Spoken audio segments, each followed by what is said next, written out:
Morning, student. We continue the second lesson, page number 41, subheading number 2.913. Now, I'm going to be discuss with you about the determinants of elasticity of demand. அதாவது தேவை நெகிழ்வை தீர்மானிக்கின்ற காரணிகள் என்ன? Elasticity அப்படின்னா நெகிழ்வுன்னு அர்த்தம். என்ன சொல்லியிருக்கேன் உங்களுக்கு நான்? ஓகே, அது அந்த நெகிழ்வை தீர்மானிக்கின்ற காரணிகள், அதாவது தேவை நெகிழ்வை தீர்மானிக்கின்ற காரணிகள் என்ன அப்படின்னு தான் நம்ம வந்து இந்த லெசன்ல பார்க்க போறோம். ஓகேங்களா? Good. Determinants of elasticity of demand. Of course first பார்த்தீங்கன்னு சொன்னா அவைலபிலிட்டி ஆஃப் சப்ஸ்டிடியூட். சப்ஸ்டிடியூட் அப்படின்னா ஒரு விஷயம் தெரியும் உங்களுக்கு. அதாவது ஒரு பொருளுக்கு இணையான வேற அதே பொருள் அதே பர்பஸ் செய்யக்கூடிய இன்னொரு பொருள். உதாரணமாக டூத் பேஸ்ட் எடுத்துக்கலாம். டூத் பேஸ்ட்டில் நிறைய different type of toothpaste இருக்கு, ஆனால் பர்பஸ் ஒன்று தான். ஓகேங்களா? லைக் தட் அதை சப்ஸ்டியூட்னு சொல்கிறது. சப்போஸ் இந்த சப்ஸ்டியூட்டு ஒரு பொருளுடைய அந்த எலாஸ்டிசிட்டி எப்படி தீர்மானிக்கின்றது அப்படின்னு சொல்கிறத நம்ம இந்த லெசனில் பார்க்க போகிறோம் டாப்பிக்கில். நெக்ஸ்ட் பார்த்தீங்கன்னா proportion of consumers income spend. அதாவது இந்த டாபிக் என்ன சொல்லுதுன்னா எந்த அளவுக்கு பணத்தை நம்ம வந்து எவ்வளோ பணத்தை நம்ம வந்து செலவு செய்ய போகிறோம். ஏன்னா consumer do not spend all their income on consumption or goods. ஓகேங்களா? புரியுதுங்களா? அதாவது மக்கள் சம்பாதிக்கின்ற பணத்தை ஏர்ன் பண்ணுற பணத்தை வந்து கம்ப்ளீட்டாக செலவு பண்ணிடுறது இல்லை அப்படின்ற விஷயம் தான். பட் எவ்வளோ செலவு பண்ணுறாங்க, what the amount they are spending on commodities, that also one of the determining factors of elasticity of demand. Next, number of uses of commodity. எத்தனை பொருட்களை பயன்படுத்துகிறாங்க, number of uses of commodities அதை பொறுத்து இருக்குது. Okay, அதாவது அந்த பொருளை எத்தனை பொருளுக்கு பயன்படுது. அந்த பொருளை ஒரு பொருளை வாங்கினா, ஃபார் எக்ஸாம்பிள் ஒரு டூ வீலர் வாங்குறீங்க, உங்கள் டேடி வந்து ஆஃபீஸ் போகிறது மட்டுமா அந்த டூ வீலர் பயன்படுத்துகிறாங்க? No, the two wheeler were used by various purpose. Maybe உங்களை ஸ்கூலில் ட்ராப் பண்ணலாம், மார்க்கெட் போகலாம், ஃபெஸ்டிவல்ஸ் அட்டன் பண்ணலாம், பை ஃபன் எங்கன்னா போயிட்டு வரலாம். இது மாதிரி வந்து நிறைய விஷயங்கள் ஒரு மெட்டீரியல் எடுத்துக்கிட்டா. ஸோ அதாவது யூசஸ் ஃப்ரம் த பொருள், அந்த பொருளிலிருந்து எந்த அளவுக்கு பயன்பாடு கிடைக்கின்றதை பொறுத்து எலாஸ்டிசிட்டி இருக்குது அப்படின்னு நாம் இந்த டாப்பிக்லேயே டிஸ்கஸ் பண்ணோம். Next, complementary between goods. ஆக்சுவலாக ஒரு பொருள் இன்னொரு பொருளோட எந்த அளவுக்கு காம்ப்ளிமெண்ட்ரியாக இருக்குது. சில பொருள் பார்த்தீங்கன்னா அவாய்ட் பண்ண முடியும், சில பொருள் பார்த்தீங்கன்னா அவாய்ட் பண்ண முடியாது. ஓகேங்களா? பட் காம்ப்ளிமெண்ட்ரி குட்ஸோடைய ப்ரைஸ் பொறுத்து இது எலாஸ்டிசிட்டி அதுவும் மாறுறதுக்கு வாய்ப்பு இருக்குது. ஓகேங்களா? அதுதான் நம்ம என்ன பண்ண போகிறோம் இதில் டிஸ்கஸ் பண்ணுறோம். Next, time. It's very very important. பொதுவாக ஷார்ட் ரன்ல கன்சியூமருடைய இந்த கன்சம்ஷன் ஹேபிட் வந்து சேஞ்ச் ஆகாது. அதுக்கு நிறைய ரீசன் இருக்குது. அதை பார்த்தோம்னு சொன்னால் நிறைய நம்ம பேசலாம். பட் மெயினாக நம்ம வந்து எப்பயுமே பாருங்களேன், for example if you consuming a good, ஒரு பொருள் நீங்கள் வாங்குறீங்கன்னா அந்த பொருளை வந்து ஃபார் சம் டைம் நீங்கள் யூஸ் பண்ணுவீங்கல்ல. மொபைல் வாங்குறீங்க, இன்றைக்கி மொபைலில் வாங்கிட்டு என்ன பண்ணுறாங்க, இன்றைக்கி கொஞ்ச நாள் யூஸ் பண்ணிட்டு 2-3 years 4 years அது யூஸ் பண்ணிவிட்டு என்ன பண்ணுறாங்க, 4 years ஆனால் டூ மச் பண்ணுறவங்க இருக்காங்க. பட் இருந்தாலும் கொஞ்சம் பேர் பண்ண மாட்டாங்க. உடனே அப்டேஷன் கிடைக்கும் உங்களுக்கு மார்க்கெட்டில். they want to get new updations. சரிங்களா? அதனால நம்ம சேஞ்ச் பண்ணுறது வாய்ப்பு இருக்குது. அப்போது even though the mobile is useful, இருந்தாலும் கூட how far it is fulfilling the expectation of the consumers. புரியுதுங்களா? ஸோ அந்த விஷயம் இது. அப்போ டைம்ன்றது one of the important factors. Short term consumption pattern வேறு மாதிரி இருக்கும், லாங் டேர்ம். இப்போ பார்த்தீங்கன்னு சொன்னால் முதல்ல ஒரு பொருள் வாங்கணும் sir. For example electronic goods எடுத்துக்கோங்களேன். 15 years பிஃபோர் சார் ஏன்னா பொருள் வாங்கினா அது 2 years இல்லை 5 years கொஞ்சம் மேபி டியூரபிலிட்டி இருக்கலாம். But now the durability of the electronic goods is under question, big question. Use and throw அப்படி தான், ரீயூஸே கிடையாது. இப்போ யூஸ் அண்ட் த்ரோ மெத்தட் தான் பொருள் வந்துட்டு இருக்கு. இப்போ எக்கனாமிக் ஸ்டைல் கம்ப்ளீட்டாக மாறிடுச்சு. So like that. இப்போ யூஸ் அண்ட் த்ரோ அப்படின்னு சொன்னால் கண்டிப்பாக எலாஸ்டிசிட்டி அதிகமாக தான் இருக்கும். Durable long durable goods once வாங்கிட்டா போதும், ஓகே, நோ ப்ராப்ளம்னா தட் எலாஸ்டிசிட்டி ஆஃப் கமாடிட்டி வந்து எந்த அளவுக்கு அது அந்த அளவுக்கு இருக்குமானா, பட் அதோட ப்ரைஸ் வேரியேஷன் ஆகும்போது மேபி டியூரபிலிட்டி பொறுத்து it will attract the consumers. But how much maybe it sold out, that is the question. ஓகேங்களா? அப்போ நிறைய விஷயம் எக்கனாமிக்ஸ் எடுத்துக்கிட்டோம்னு வச்சுங்களேன், நிறைய விஷயம் பேசலாம். So these are the determinants of the elasticity of demand. Now I am going to be see one by one. First one is the availability of substitutes. If close substitutes are available for a product, then the demand for that product tended to be very elastic. Vegetables. அப்ப என்ன அது? நம்ம என்ன பேசியிருக்கோம், vegetables இப்போ பார்த்தா ஒரு சில வெஜிடபிள்ஸோடைய ப்ரைஸ் ஏறிடுச்சுன்னா next the people moving to the next. புரியுங்களா? If the price of that product increases, buyer will buy its substitute. ஒரு பொருள் நம்ம வாங்க போகிறோம், அந்த பொருளோட விலை ஏறிடுச்சுன்னு சொன்னால் நம்ம என்ன பண்ணுவோம், டெஃபினட்டாக அடுத்த பொருளுக்கு போய்டுவோம். ஏன்னா சப்ஸ்டியூட் அவைலபிலிட்டி இருக்கிறதுனால.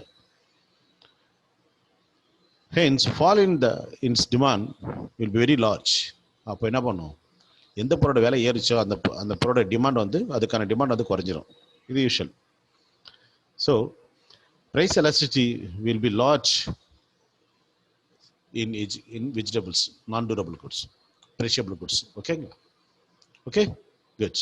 இதான் சப்ஸ்டியூட். அந்த சப்ஸ்டியூட் எந்த பொருளுக்கு இருக்குதோ, ஃபார் எக்ஸாம்பிள் எக்ஸ்னு ஒரு பொருள் இருக்குது, அதுக்கு இணையாக ஒய்னு ஒரு சப்ஸ்டியூட் இருக்குது. ஃபார் எக்ஸாம்பிள் அந்த எக்ஸோட ப்ரைஸ் இன்க்ரீஸ் ஆயிடுச்சுன்னா எக்ஸ் மக்கள் வாங்க மாட்டாங்க, அதிகமாக குறைச்சிடுவாங்க வாங்குறது. அப்போ அதுக்கு பேர் என்ன பண்ணுவாங்க, ஒய்யை வாங்கிட்டு போடுவாங்க. தட்ஸ் ஆல், அவ்வளோதான். இப்போ கேரட் விலை அதிகமாகிடுச்சுன்னா அது பீட்ரூட் வாங்க. ஓகேங்களா? இந்த மாதிரி சில விஷயங்கள். பட் எக்ஸப்ஷன் கேஸ் ஒன்று இருக்குது சார். அப்போ வந்து டொமேட்டோ ப்ரைஸ் ரைஸ் ஆயிடுச்சுன்னா பண்ணுவாங்க, they reduce the quantity purchase. புரியுதுங்களா? அப்போ என்னன்னா, ஸோ வாங்காமல் போகிறதில்ல, வாங்கினாலும் கூட what's the amount gauge their purchase, that is the thing is to discuss.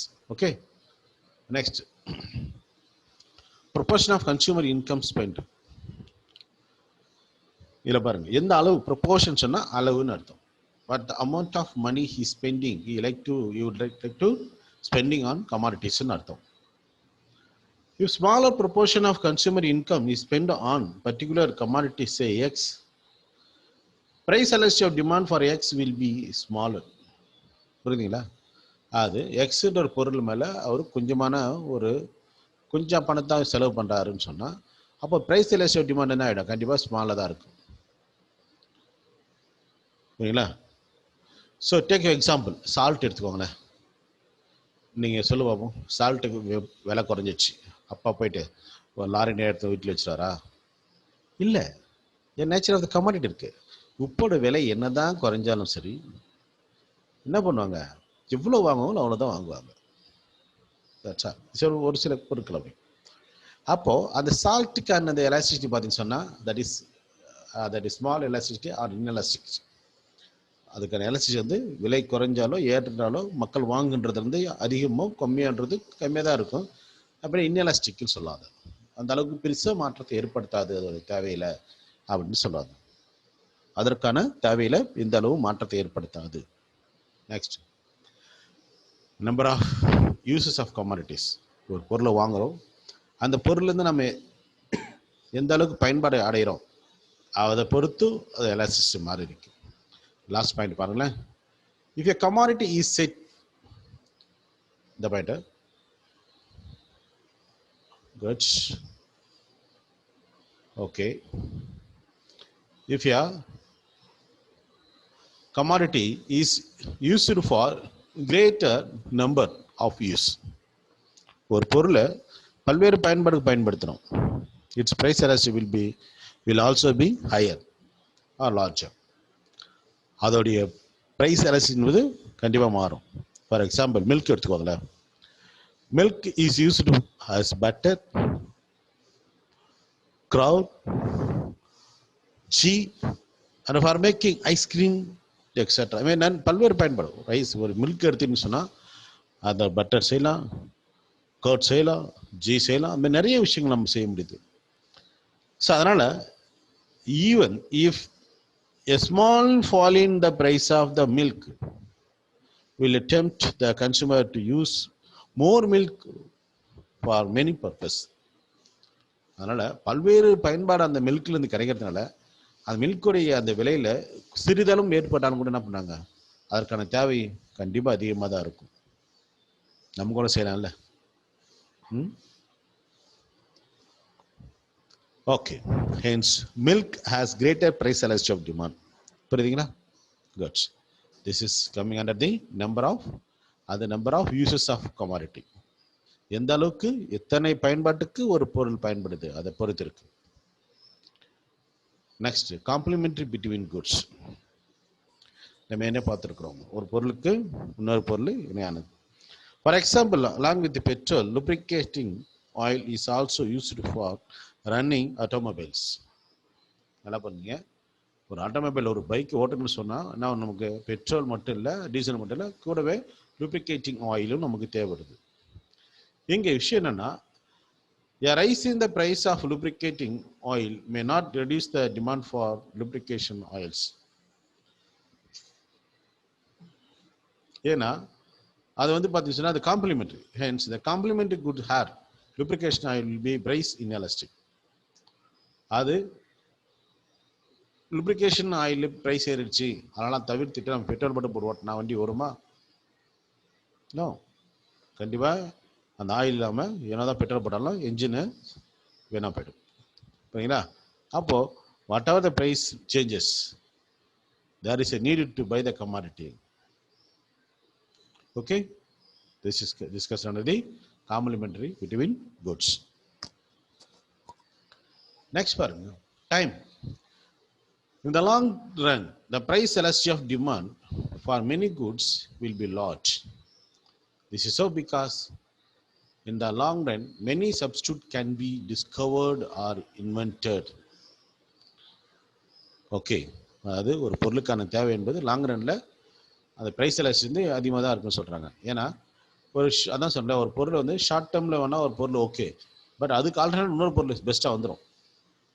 உதாரணமாக நம்ம வந்து 1100 ஃபோன் நம்பர் தெரியும், உங்களுக்கு தெரியுமா தெரியல, உங்கள் பேரண்ட்டுக்கு தெரியும் இல்லையா? நோக்கியாவோட 1100 ரொம்ப நல்லா லாங் டூரபிள் வரைக்கும் சாதாரண நல்ல ஒருத்தான செல்லு.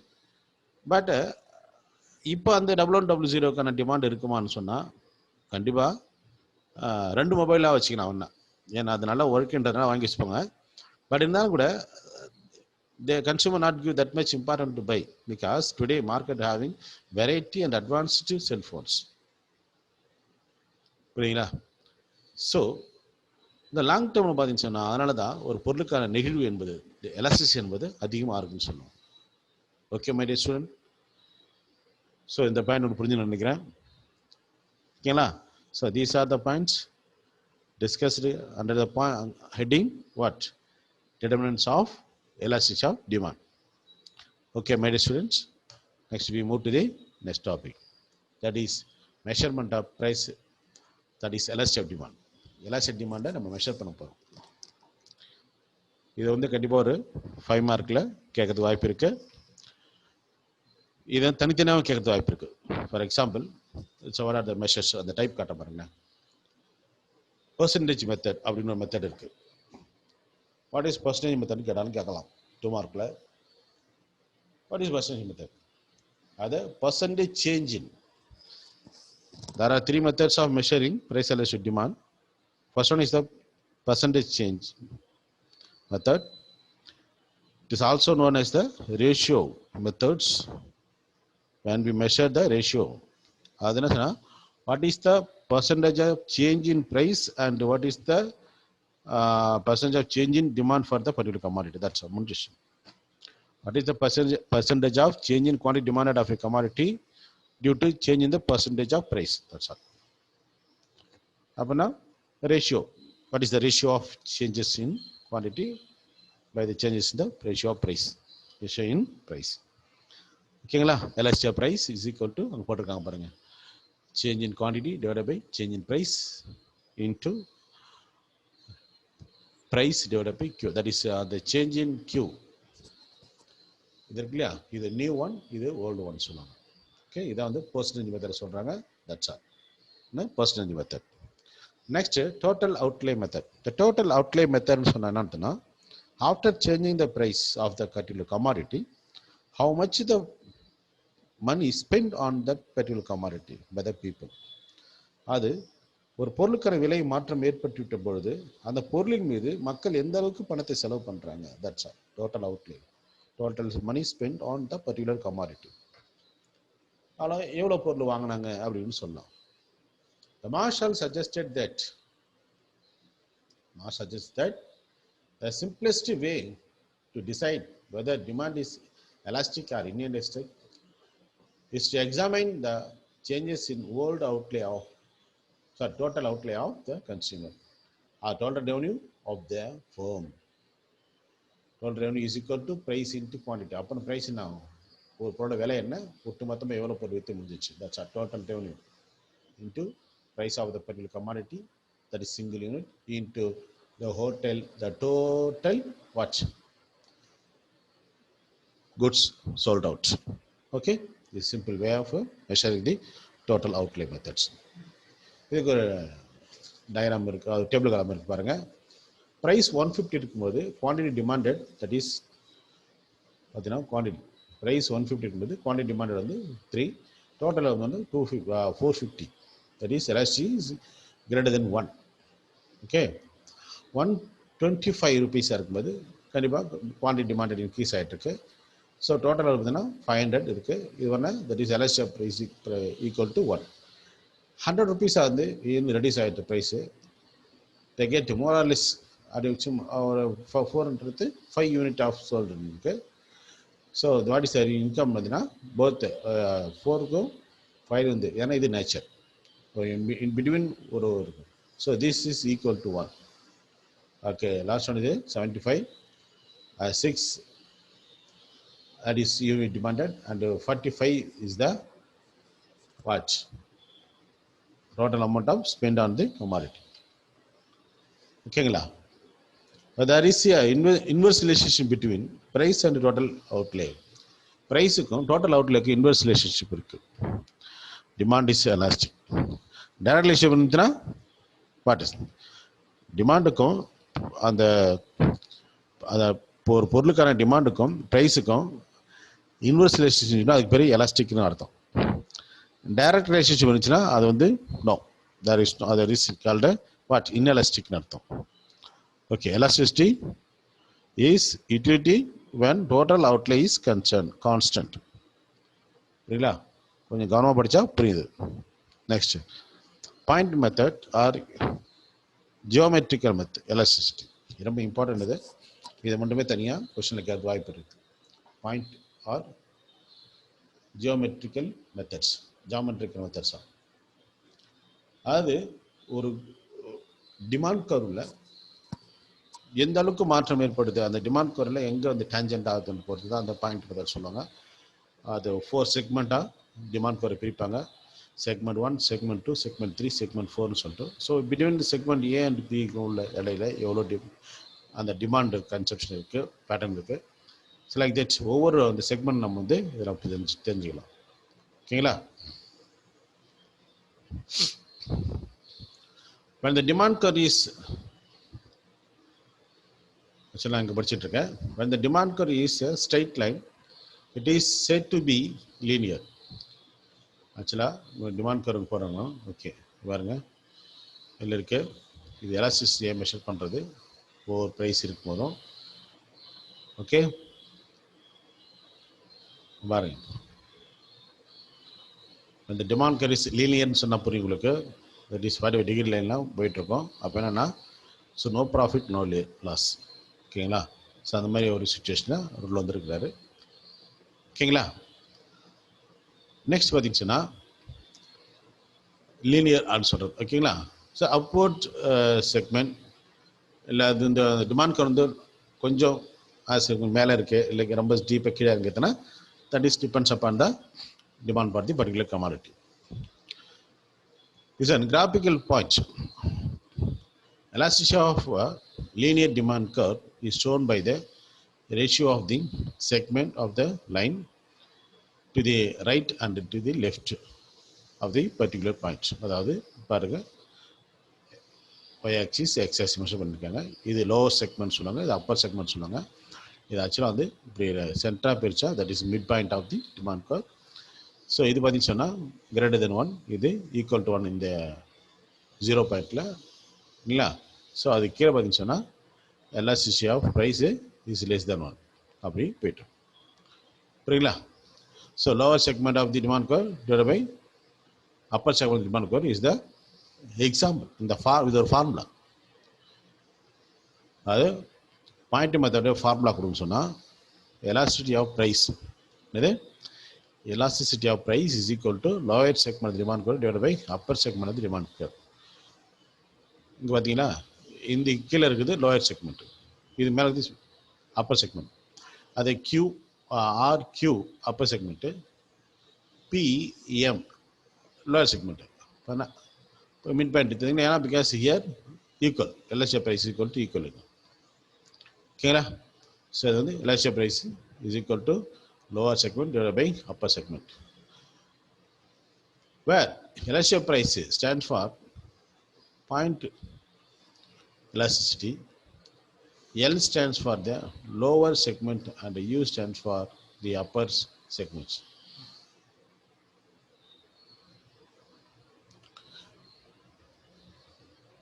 இங்க பாருங்க, that is wait a minute my dear students.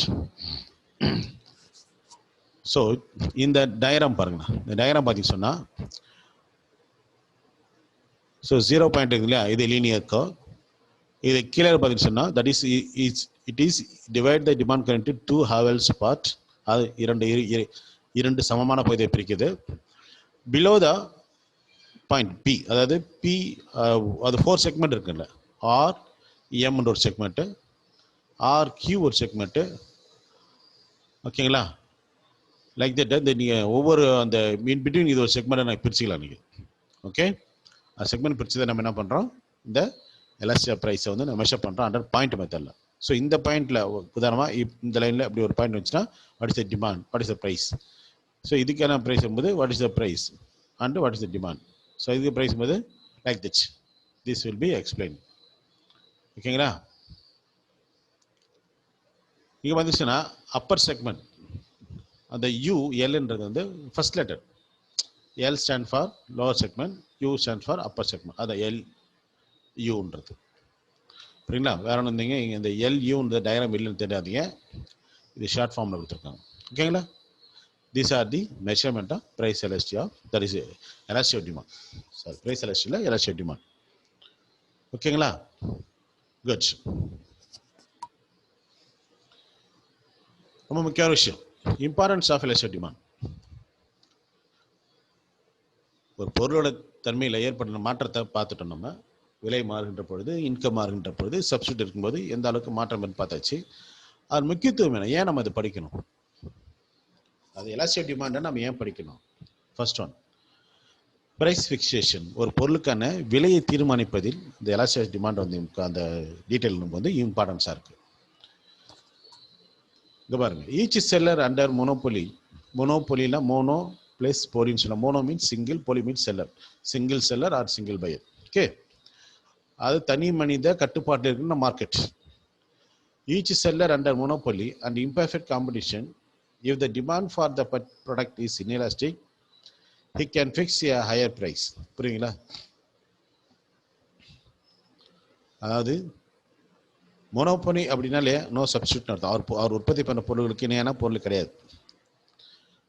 ஆக அவரு அந்த இன்எலாஸ்டிக், அந்த பிரைஸ் இன்எலாஸ்டிக், அந்த பிரைஸ் மாறும்போது அந்த பொருளுக்கான தேவையில் வந்து எந்த அளவுக்கு மாற்றம் ஏற்படலை, இப்படிதான் இருக்குன்னு சொன்னால் அவர் எவ்வளோ ப்ரைஸ் ஃபிக்ஸ் பண்ணலாம். ஃபார் எக்ஸாம்பிள் பெட்ரோல் எடுத்துக்கோங்களேன். பெட்ரோல் நம்ம வந்து நான் பேசிகிட்டு இருக்கோம், போராட்டம் பண்ணிட்டு இருக்கிறோம். ஆனால் இருந்தாலும் கூட டே பை டே பெட்ரோல் விலை வந்து ஏறிட்டு தான் இருக்கு. பட் இதே ஒரு கவர்மெண்ட் இருந்தாலும் சரி விலை ஏறிட்டு தான் இருக்கு. பட் இதுவே இந்த பெட்ரோலுக்கு ஒரு சப்ஸ்டியூட் கிடச்சா என்ன பண்ணிருப்பாங்க, அவங்க விலை ஏற்ற முடியுமா? இப்போ தான் ராமர்பிள்ளை ட்ரை பண்ணிட்டு இருக்காரு கேரளாவில். புரியுங்களா? இப்போ சப்ஸ்டியூட் இல்லாத பொருளுக்கு பார்கெயின்ன்றது ரொம்ப ரொம்ப கம்மி. ஸோ அந்த மாதிரி சுச்சுவேஷனில் மொனோபொலி அந்த பர்சன் என்ன பண்ணும், மொனோபொலி மார்க்கெட்டை ஆறு பொருளுக்கான மாற்று பொருள் இல்லை அப்படின்னு டிசைட் பண்ணாங்கன்னா they will fix simply they will fix higher price. So this will affect the consumer. ஓகேங்களா? நெக்ஸ்ட், அதாவது இப்போ இந்த பாயிண்ட் நம்ம ப்ரைஸ் ஒரு பொருளுக்கான விலை தீர்மானிக்கிறதுக்கு இது எல்எஸ்சி ஆஃப் டிமாண்ட் பயன்படுது. Next, production.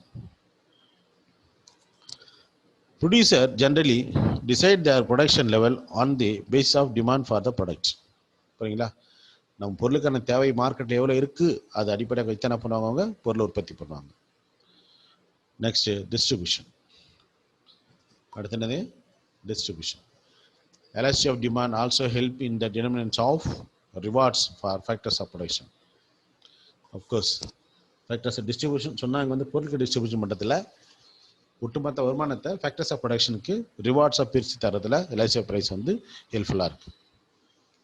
இப்போ ஒரு பொருளை பற்றி நான் பேசுகிறோம். இப்போ சப்ஸ்டியூட் இல்லை, பொருளுக்கு வேலை அதிகமாக வைக்கிறாங்கன்னா லைக் தட் ஒரு சப்ஸ்டியூட் இல்லாத ஒரு லேபர் இருந்தாலும் வச்சுக்கலாம், அவர் தான் செய்வார் அந்த வேலையை.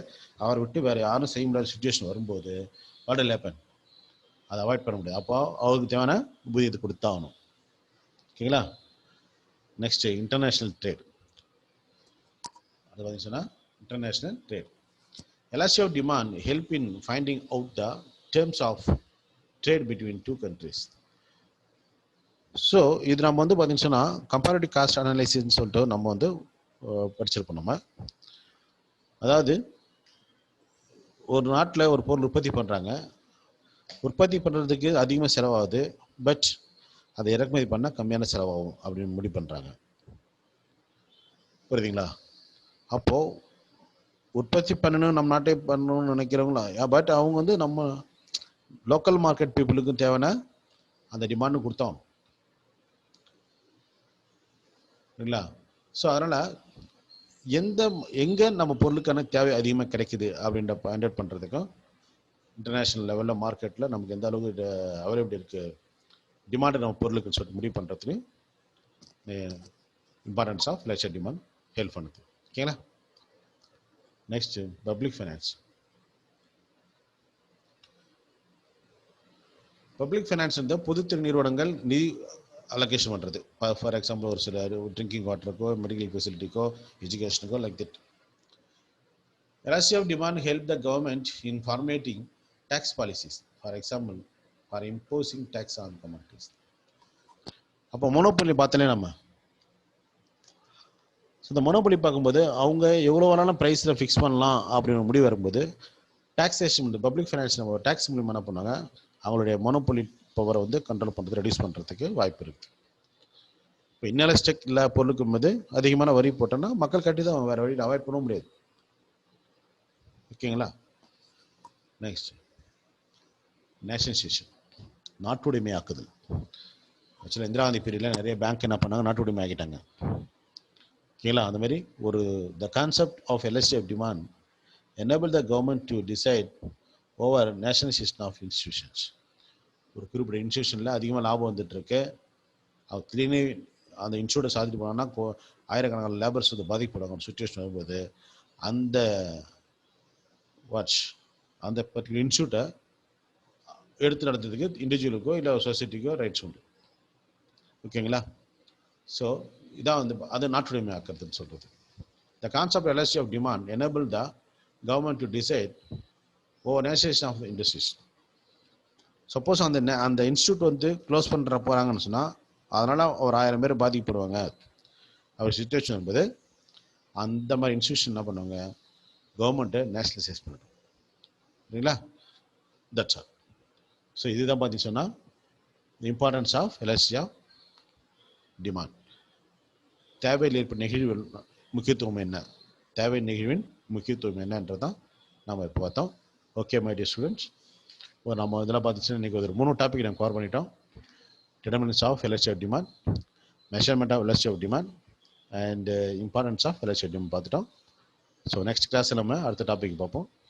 ஓகே மை டியர் ஸ்டூடெண்ட்ஸ், உங்களுக்கு டெஸ்ட்டு உங்களுக்கு வந்து பார்த்தீங்கன்னா உங்களுக்கு டெஸ்ட்டு வந்து சொல்லுவாங்க 11th ஸ்டாண்டர்டுக்கு. நீங்கள் டெஸ்ட்டு தயாராக இருங்க. லெசன் கம்ப்ளீட் பண்ணல தான் கொடுப்பாங்க. 30 மார்க் தான் ஒரு கொஸ்டின் பேப்பருக்கு. Don't worry. டெஸ்ட் ரொம்ப ஹோப்ஃபுல்லாக எழுதுங்க. Try to read well. Okay, good.